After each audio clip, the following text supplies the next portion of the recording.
पीड़ादायक बात है पूरे आदिवासियों के लिए। वनवासी बनने गए थे, डिलिस्टिंग के मकसद से नहीं गए थे। अल्प बुद्धि हैं या कहें अल्पज्ञानी हैं या अपने भविष्य को नहीं देख रहे हैं और इसीलिए वो इस तरह का खुशी इजहार कर रहे हैं, क्योंकि आत्मक रूप से बहलाना, फुसलाना, उकसाना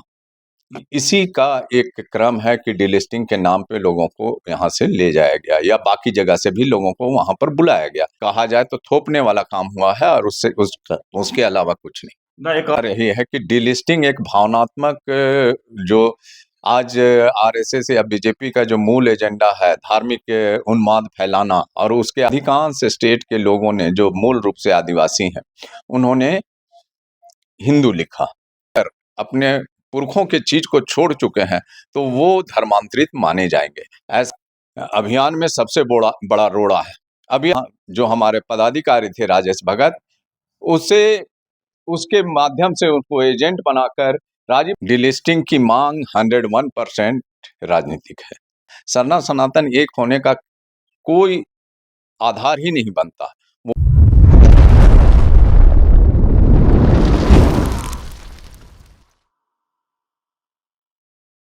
नमस्कार, जोहार। आप देख रहे हैं झारखंड स्वतंत्र खबर। जिस तरह से कहें कि गृह मंत्री अमित शाह का जो बयान है कि आदिवासी वनवासी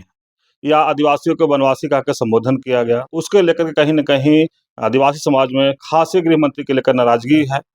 तो आदिवासी समाज के कई संगठन राज्य में पुतला दहन भी किए, विरोध भी कर रहे हैं।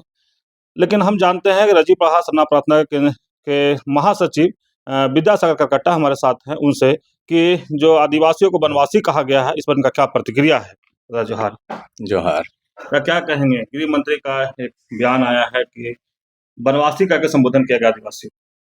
देखिए, इस पे मेरा विचार ये है कि गृह मंत्री जो एक तरह से अपरिपक्व बयान दिए हैं और उनका बयान इसलिए मायने रखता है कि वो पूरे भारत के गृह मंत्री हैं और वो किसी भी बात को कहते हैं तो वो उसका कुछ महत्व होता है, उसका कुछ वजूद होता है। और उस स्थिति में उनका ये कहना कि आदिवासी वनवासी हैं, ये बहुत ही निंदनीय है और हम इसकी घोर भर्त्सना करते हैं। और इस पर उनका जो ये विचार, ये व्यक्तिगत है या ये क्या कहते हैं सरकार का मंत्री के हैसियत से है, ये हम अलग अलग नहीं देखेंगे, क्योंकि उनका मुंह से निकला हुआ विचार हम लोग सीधा सीधी मानेंगे कि गृह मंत्री का विचार है। और गृह मंत्री मतलब कि वो पूरे भारत के गृह मंत्री होकर अगर ये कह रहे हैं कि आदिवासी वनवासी हैं, तो ये बहुत ही पीड़ादायक बात है पूरे आदिवासियों के लिए, क्योंकि आदिवासी मूल रूप से आदि समय से वास करने वाले आदिवासी हैं। और वनवासी का तात्पर्य सीधा सीधी यही है कि वन में सीमित कर देना, और मतलब उनको ये नहीं चाहते कि वो एक सामान्य विचारधारा या सामान्य लोगों की तरह मुख्य धारा में आए। तो ये उनकी बहुत बड़ी कुंठा जो है, ये दर्शाता है कि उनका बयान जो है वो नहीं चाहते कि मूल रूप से आदिवासी विकसित करें और बढ़ें या सामान्य ये जन सामान्य के साथ मिलजुल कर रहें, ऐसा वो उनका विचार नहीं। लेकिन एक और बड़ी बात है कि जिस तरह से लोग पूरे देश से, झारखंड से भी गए कि डिलिस्टिंग करवाना है, जो धर्मांतरित हो गए हैं। लेकिन वहां तो गए कि ओरिजिनल आदिवासी खोजने कि धर्मांतरण हो जाएंगे तो जो बचेंगे हम लोग आदिवासी बचेंगे, लेकिन वहां से तो वनवासी बन के लौटे हैं, ऐसे लोग कह रहे हैं। सही बोल रहे हैं। इनका जितने लोगों का जो विचार या जो उनका अपना मंतव्य आया है वो सही कह रहे हैं कि वो वनवासी बनने गए थे, डिलिस्टिंग के मकसद से नहीं गए थे। तो ये साफ साफ दर्शाता है कि डिलिस्टिंग करना भी, या डिलिस्टिंग जो है एक तरह से बीजेपी कह लें या आरएसएस कह लें, उनका जो मंशा है वो नहीं चाहता कि यहाँ जो जो भी शेड्यूल एरिया है शेड्यूल एरिया में अगर दोनों संख्या या तीनों संख्या कह लें, जो मूल रूप से अपने पुरखों की संस्कृति को मानने वाला या जो कन्वर्टेड हो गए हैं, जो धर्मांतरित हो गए हैं, जो अपना संस्कृति छोड़ चुके हैं, वो और ये मिल के रहेंगे तो उनकी संख्या या गणना जिस संख्या बल पर शेड्यूल एरिया घोषित किया गया था, जिसका आधार था कि उसका उसका संख्या आधार था, ये संख्या को एक तरह से खत्म करना और इस तरह से अगर हमारा मानना या सोचना है कि डीलिस्टिंग के माध्यम से आरएसएस या बीजेपी ये चाहती है कि जितना भी शेड्यूल एरिया है वो समाप्त हो जाए और शेड्यूल एरिया समाप्त होगा तो उनमें जो बंधेज या उनमें जो भी नियंत्रण का सरकारी तंत्र में या संविधान में जो उनको ये दिया गया है कि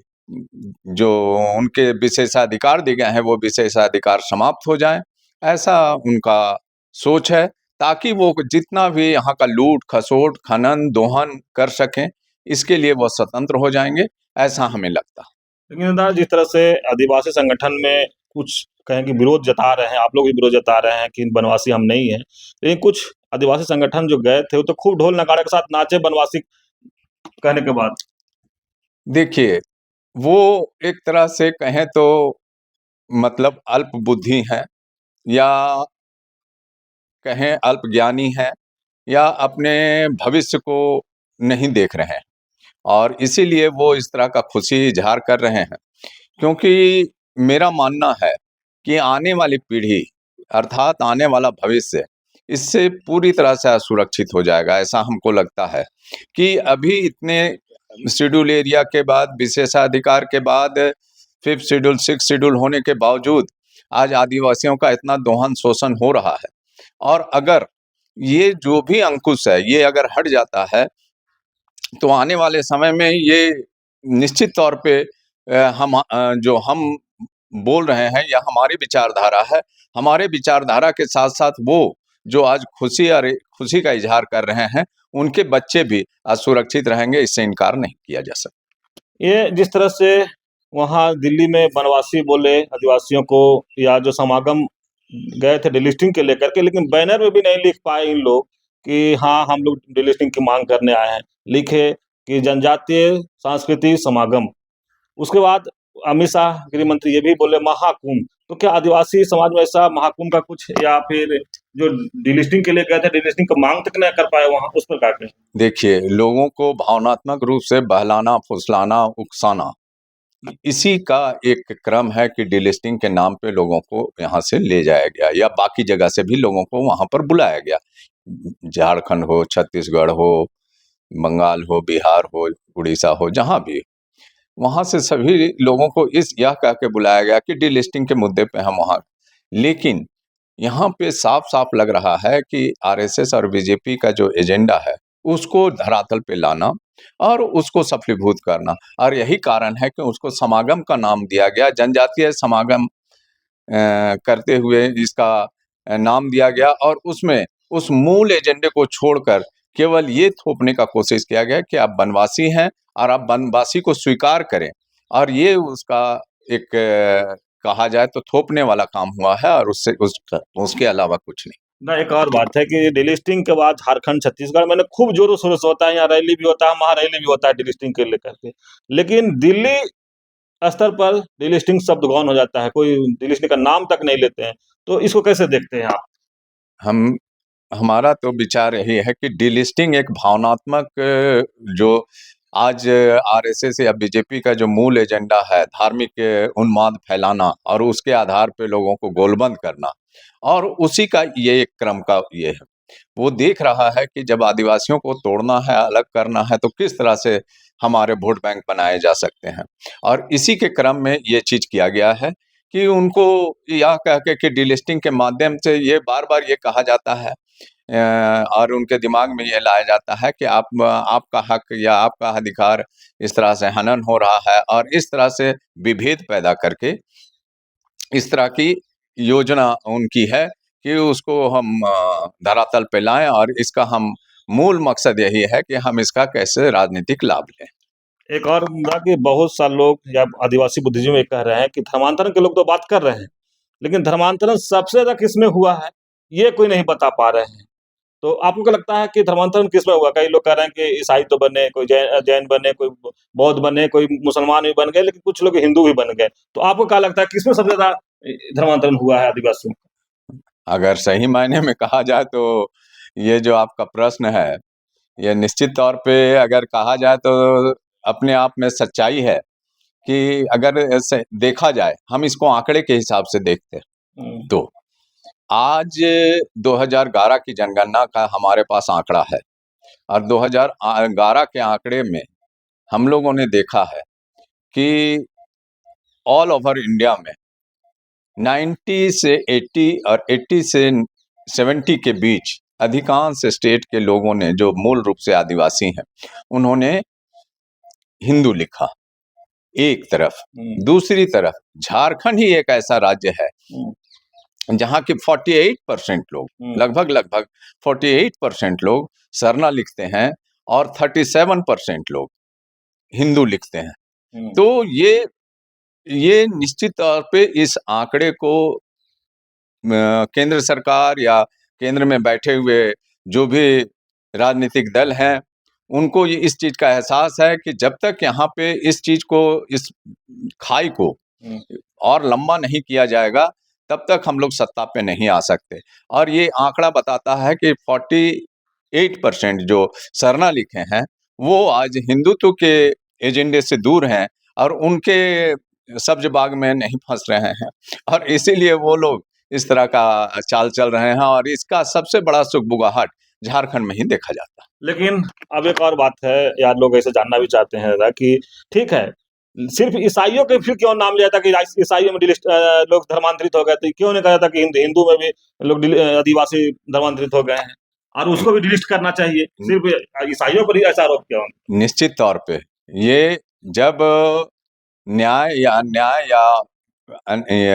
का जब मापदंड या यह निर्धारण किया जाता है कि क्या सही क्या गलत, तो इस मामले में तो ये दावा बनता है कि एक को नहीं, हुँ, जो भी अपने मूल बाप दादा पुरखा के जो भी विधि विधान, परंपरा, रीति रिवाज को छोड़ चुके हैं, चाहे वो एक्स वाई जेड कोई भी हो, चाहे हिंदू हो, मुस्लिम हो, बौद्ध हो, या सिख हो, जैन हो, या मुस्लिम ये क्रिश्चियन, हुँ, जो भी हैं, वो अगर अपने पुरखों के चीज को छोड़ चुके हैं, तो वो धर्मांतरित माने जाएंगे, ऐसा हम लोगों का सोचना है। और इसीलिए राजीपाड़ा सरना प्रार्थना सभा एकदम मूल रूप से अपने विशेष अभियान के लिए निकल चला है, और इसी का ये परिणाम है कि आज हमको राष्ट्रीय नहीं, अंतर्राष्ट्रीय स्तर पर हमें समर्थन मिल रहा है, और हम लोग इस बात को कह रहे हैं कि हम लोग प्रकृति और संस्कृति को की रक्षा करने वाले लोग हैं, और वो हैं राजीपाड़ा सरना सब प्रार्थना सभा से जुड़े हुए लोग, और ये हम लोगों का बहुत बड़ा मूल एजेंडा है। और यही कारण है कि आज राजनीतिक पार्टियों को या बहुत सामाजिक संगठनों को लगता है कि राजीपाड़ा सरना प्रार्थना सभा इस अभियान में सबसे बड़ा बड़ा रोड़ा है। अभी आपने देखा होगा, हुँ, विगत कुछ दिन पहले 24 तारीख की बात है, छत्तीसगढ़ में हुँ, जसपुर में राजीपाड़ा सरना प्रार्थना सभा का डमी कहा जाए, मतलब अनाधिकृत रूप से एक वहाँ जो हमारे पदाधिकारी थे राजेश भगत, उसे उसके माध्यम से उसको एजेंट बनाकर राजीपाड़ा का बैनर यूज किया गया। लेकिन आप उस बैनर में देखेंगे तो हमारे जो केंद्रीय अध्यक्ष परम आदरणीय धर्मगुरु बंधन तिग्गा जी का फोटोगॉन है, वो स्पष्ट करता है उस बैनर को हुँ, कि ये राजीपाड़ा सरना प्रार्थना सभा का वो संगठन नहीं है, और उसमें नाम जरूर दिया गया है और मुड़मा केंद्र उसका मुख्यालय बताया गया है। लेकिन उस रैली को आयोजक बनाया गया है, और ईसाई जो ये प्लेटफॉर्म था उसको उसका सहभागी बनाया बताया गया है। ये इतना बड़ा ये है कि दुर्भाग्य है कि ये देखने से साफ लगता है कि किस तरह से आज के डेट में राजीपाड़ा सरना प्रार्थना सभा जो कि प्रकृति और संस्कृति की लड़ाई लड़ रहा है, धर्म की लड़ाई के साथ-साथ, उसको लोग किसी तरह से टारगेट कर रहे हैं। न डिलिस्टिंग की मांग संवैधानिक है या फिर राजनीतिक है? डिलिस्टिंग की मांग 101% राजनीतिक है। इसमें कहीं कोई विवाद नहीं, कोई मतभेद नहीं, कोई विमर्श का बात नहीं कि ये राजनीतिक है कि सामाजिक है। ये 101% राजनीतिक है। न जिस तरह से राजीपाड़ा सरना प्रार्थना के केंद्रीय महासचिव हैं और आप लगातार कई स्टेट में घूल रहे हैं कि सरना ये हो, लेकिन इसी बीच में एक बयान आता है, बाबूलाल मरांडी हैं, उनका भी या तमाम लोग के कि सरना सनातन एक है। पहला तो एक बयान आया। दूसरा, आप लोग जितना जोरों-शोरों से आपका संगठन मेहनत कर रहा है कि इस बार जनगणना होगा, तो हम लोग सरना लिखना है। उसी में जनजातीय सुरक्षा मंच कहता है कि नहीं, हिंदू लिखना है। फिर जिस तरह से आप लोग डिलिस्टिंग का जो लोग मांग कर रहे हैं, तो आप भी कह रहे हैं कि जो हिंदू बन गए उसको भी डिलिस्ट होना चाहिए, जो ईसाई बन गए उसको भी डिलिस्ट होना चाहिए, तो फिर आदिवासी का संख्या छोटा हो जाएगा। तो आपका जो पूरा प्रयास है कि सरना कोड मिले, क्या लगता है इस प्रकरण देख करके आपको लगता है कि सरना कोड आपको मिल पाएगा? देखिए, इसमें जिनको अपने बाप-दादा पुरखों के विचार, उनके रीति-रिवाज, सम्मान, उनका मान-सम्मान, स्वाभिमान, उनका अपने पुरखों का या अपना,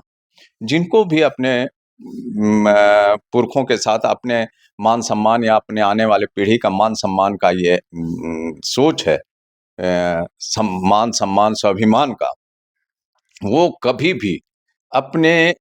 पुरखों की चीज़ से विचलित नहीं होंगे।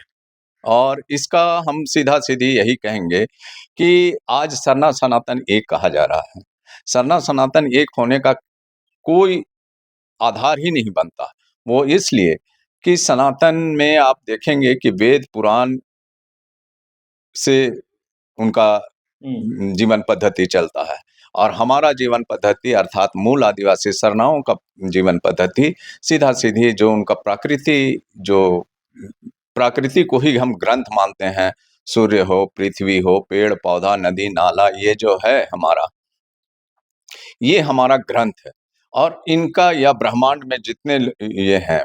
उनका जो क्रियाकलाप है, उसको ही आधार बनाकर ही हम अपना ग्रंथ मान के उसके ही अनुसार हम अपना कर्मकांड और अपना विधि-विधान या जीवन पद्धति जीते हैं। जिस तरह से आप अभी बोले कि सरना सनातन हम लोग एक नहीं हैं, उसी हिसाब से आप बोले कि रजीपढ़ा सरना प्रार्थना के लोग बना के मैंने एक तरह से कहिए कि आप ही आदमी को एजेंट बना दिया गया। यहाँ भी उसी तरह से हो रहा है कि कुछ आदिवासी समाज को ही ये कहा जा रहा है कि बनवासी में ये हो जाओ। मैंने आपका हमको लगता है कि अब सरना कोड का जो माँग है था ना, वो अब हमको लगता है सफल नहीं दिख रहा है। इस पर आप क्या कहें? ऐसा नहीं है, हमारे आदिवासी, खासकर मूल आदिवासी जो सरना है, जिनको हम सरना मानते हैं, वो बहुत ही समझदार और सुलझे हुए हैं। यही कारण है कि 2011 की जनगणना में जब हमको कोड नहीं प्राप्त है, उसके बावजूद अन्य के कॉलम में 2011 के जनगणना में अधिकांश लोगों ने अर्थात 49,57,467 लोगों ने सरना लिखा और उस समय हम लोगों को ज्ञात है कि उस समय इंटरनेट, मोबाइल और इस तरह का दूरसंचार का प्रचार-प्रसार नहीं था। अब हम लोगों ने देखा, हम लोगों ने जिस तरह से सभी स्टेट घूमे, बंगाल हो, उड़ीसा हो, आसाम हो, छत्तीसगढ़ हो, बिहार हो, हम लोगों ने सभी स्टेट घूमने के बाद या झारखंड के भी विभिन्न प्रखंडों में जाकर हम लोगों ने इस चीज़ का एहसास किया कि निश्चित तौर पे अब जन जागरण इतना हो चुका है, पिछली बार हम लोगों ने बड़े-बड़े सभाओं में 2 से 3 हज़ार की सभाओं में इस बात से का पूछा, इस बात का उल्लेख किया कि पिछली बार आप लोगों ने क्या लिखा था? तो उन्होंने निश्चित तौर पे इस बात को स्वीकार किया कि कुछ अधिकांश लोगों ने कहा कि हम लोगों ने हिंदू लिखा था। लेकिन हम लोगों के जो सभा हुई, सभा के पश्चात या सभा के दौरान हम लोगों ने उनसे पूछा कि इस बार आप लोगों का क्या विचार है, क्या सोच रहे हैं? तो उन लोगों ने एकमत और ध्वनि मत से इस बात को कहा था कि हम लोग इस बार सरना लिखने जा रहे हैं और इसी बात का डर आज के डेट में राजनीतिक पार्टी को है और सबसे बड़ा दुश्मन लोग राजीपाड़ा सरना प्रार्थना सभा को ही मानते हैं। आप देख रहे होंगे कि आज के डेट में हम लोगों ने देखा है कि कुछ केंद्र सरकार के और कुछ राज्य सरकार के। हम दोनों को बोल रहे हैं कुछ केंद्र सरकार के, कुछ राज्य सरकार के समर्थित सामाजिक संगठन तैयार हो गए हैं और वो मतलब उनका हर बात पे सहमति या गलत या सही उसका समर्थन करते हैं और उसी के क्रम में इस तरह का विचार आता है। तो राजनीतिक समर्थन करके राजनीतिक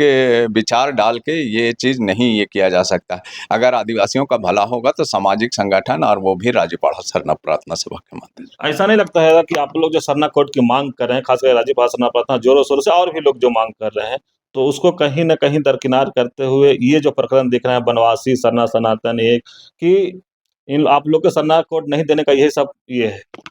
100%, 100%। राजीपाढ़ा सरना प्रार्थना सभा कभी भी उस तरह से बहुत अपने को हाइलाइट करके बहुत अपने को मीडिया में रख के आवाज़ नहीं, लेकिन सभा और ये संगठन का काम बहुत तेजी से हो रहा है और हम आप आने वाले समय में देखिएगा कि ऐसे-ऐसे प्रदेशों में हम लोग जाएँगे या जा रहे हैं। आपको दूर सुदूर क्षेत्रों में या आस-पास के भी जो प्रदेश हैं, उनमें हम लोगों का अभी कितना बड़ा-बड़ा ये होता है होगा। लेकिन दुर्भाग्य से आज देखेंगे कि आपसे 3000 से 4000 से 5000 भीड़ हमारे सभाओं में होती है। लेकिन उसको मीडिया को जिस तरह से कवरेज करना चाहिए था, वो जो जिनको हम पत्रकारिता के दौर में देखते हैं, वो आज आप जैसे को छोड़ दिया जाए तो आप जैसे ये पत्रकार जो हैं, वो सही मायने में धरातल पे काम कर रहे हैं। लेकिन ऐसे मीडिया जो किसी पार्टी लाइन पे काम कर रहे हैं, वो कभी भी इस तरह का कवरेज को हाइलाइट नहीं करते हैं, उनको उचित स्थान नहीं देते हैं। अभी आप सुने केंद्रीय महासचिव विद्यासागर करकट्टा की बात और जिस तरह से अब पूरे प्रकरण में जिस तरह से आदिवासी को वनवासी कहा गया या तमाम बातों का बहुत सटीक जवाब दिए और ये भी कह रहे हैं कि राज्यपाल सरना प्रार्थना सभा जिस तरह से लगातार कोशिश कर रहा है कि इस बार जो जनगणना हो रहा है उसमें सरना कोड मिल जाए। मैंने इतना संख्या में लोग लिख दें कि सरना कोड केंद्र सरकार देने के लिए मजबूर हो जाए, लेकिन केंद्र सरकार या गृह मंत्री की जब बात करें कि जिस तरह से लोग दिल्ली में डिलिस्टिंग के नाम पर बुलाया गया, वहाँ बनवासी कहा गया, तो कहीं न कहीं ये देख कह रहे हैं कि सब राजनीतिक हो रहा है। राजनीतिक ये इसलिए कह रहे हैं कि जहाँ आदिवासी अपना पहचान मांग रहे हैं, वहीं आदिवासी को बनवासी बताया जा रहा है। और खास करके दोनों केंद्र सरकार, राज्य सरकार पर ये कह रहे हैं कि कुछ सामाजिक संगठन इस तरह के लोग आ गए हैं। उसमें कहीं न कहीं कह रहे हैं कि राज्यपाल सरना प्रार्थना सभा से लोगों का डर है। जो केंद्र में बैठे हैं उनको भी या राज्य में बैठे हैं उनको। इसलिए कहीं न कहीं कमज़ोर करने की लगातार कोशिश भी करते हैं। लेकिन एक स्पष्ट बात ये कह रहे हैं कि जब भी हम लोग का सभा होता है तो 4 से 5000 लोग का भीड़ रहता है हम लोग सभा में और हम लोग लगातार कोशिश कर रहे हैं कि जो सरना समाज के लोग हैं और पहले से अभी माने बुद्धिजीवी भी हो गए हैं, बुद्धिमान भी हो गए हैं। इस बार जब जनगणना हो रहा है उसका कुछ न रिज़ल्ट अच्छा निखर के आएगा और ख़ास करके जिस तरह से लोग डर रहे हैं कि अगर कोई भी है तो राज्यपाल सरना प्रार्थना सभा का एक अच्छा-सा हर जगह माहौल बनता है और ये लोग जिस तरह सरना कोड की लगातार माँग कर रहे हैं। इस बार जनगणना 2 करोड़ सरना का ये लोग मुहिम भी चलाए, तो ये भी कह रहे हैं कि हम लोग आदिवासी हैं, बनवासी नहीं हैं और ख़ास से ये भी अमित शाह के बयान से नाराज़ दिख रहे हैं। तो देखना होगा कि जिस तरह से कह रहे हैं कि राजनीतिक हो रहा है, तो कितना सफल हो पाते हैं जब अगला कुछ होता है तो। तो इस तरह की खबर को देखने के लिए आप झारखंड स्वतंत्र खबर से जुड़े रहिए। जोहार, नमस्कार।